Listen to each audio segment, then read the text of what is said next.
CM Rekha Gupta पर हमले की साजिश से जुड़ी हुई इस केस में दूसरी गिरफ्तारी हुई। पुलिस ने आरोपी राजेश के दोस्त तहसीन को गिरफ्तार किया। तहसीन को राजकोट में शुक्रवार को ही हिरासत में लिया गया था, अब उसे गिरफ्तार कर लिया गया। अब तक की पूछताछ में खुलासा हुआ है कि उसने दरअसल पैसे राजेश को दिए थे। सूत्रों के मुताबिक मुख्यमंत्री पर चाकू से हमले की साजिश थी, लेकिन सुरक्षा को देखते हुए सिविल लाइंस इलाके में उसने चाकू बाहर ही फेंक दिया, क्योंकि अंदर आप मुख्यमंत्री से मुलाकात करने जाते हैं तो बकायदा वहां चेकिंग होती है और इस तरह के कोई हथियार आप अंदर ले जा नहीं सकते हैं, जिस जगह पर यह हमला हुआ था। दरअसल ये उस समय सीएम का आवास था। आवास में जनसुनवाई के वक्त राजेश वहां पहुंचता है और उसने मुख्यमंत्री पर हमला कर दिया था।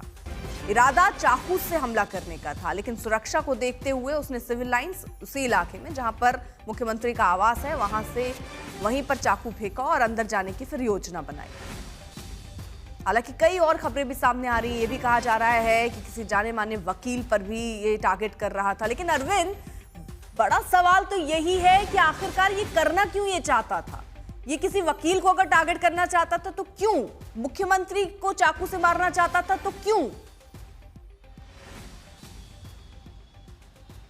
देखिए, मोटिव को लेकर अभी क्लियरिटी जो पुलिस है वो किसी क्लियरिटी तक नहीं पहुंची है, क्योंकि पहले राजेश भाई को गिरफ्तार किया। राजेश भाई ने अलग अलग थ्योरी दी कि वो जो डॉग्स लवर है, उसके अलावा कई वो एक्टिविटी में शामिल रहा है। उसके बाद जब उससे पूछताछ हुई, अभी इन्वेस्टिगेशन ऑन गोइंग है अर्पिता, और कल ही दूसरी गिरफ्तारी हुई है। जो तंसीम नाम का शख्स है वो गिरफ्तार हुआ है, जिसमें खुलासा हुआ है कि तंसीम ने राजेश भाई को 2000 रुपए दिए थे और साथ ही साथ रेखा गुप्ता के घर पर जब राजेश भाई जिसने सीएम पर हमला किया था उसने वीडियो बना के तंसीम को भेजा था।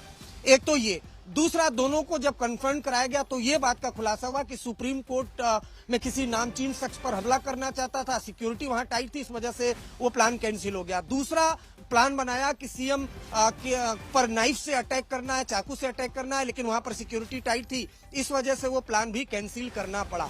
तो इस मामले में 2 गिरफ्तारियां हुई हैं।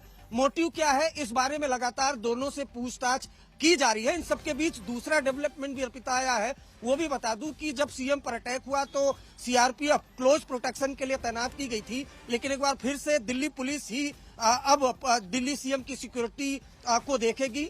वहां पर यह जरूर है कि और एक्स्ट्रा पुलिसकर्मी तैनात कर दिए गए हैं, लेकिन आखिर राजेश भाई ने दिल्ली सीएम पर अटैक क्यों किया, मोटिव क्या है, इसके लिए राजेश भाई अलग अलग बयान दे रहा है।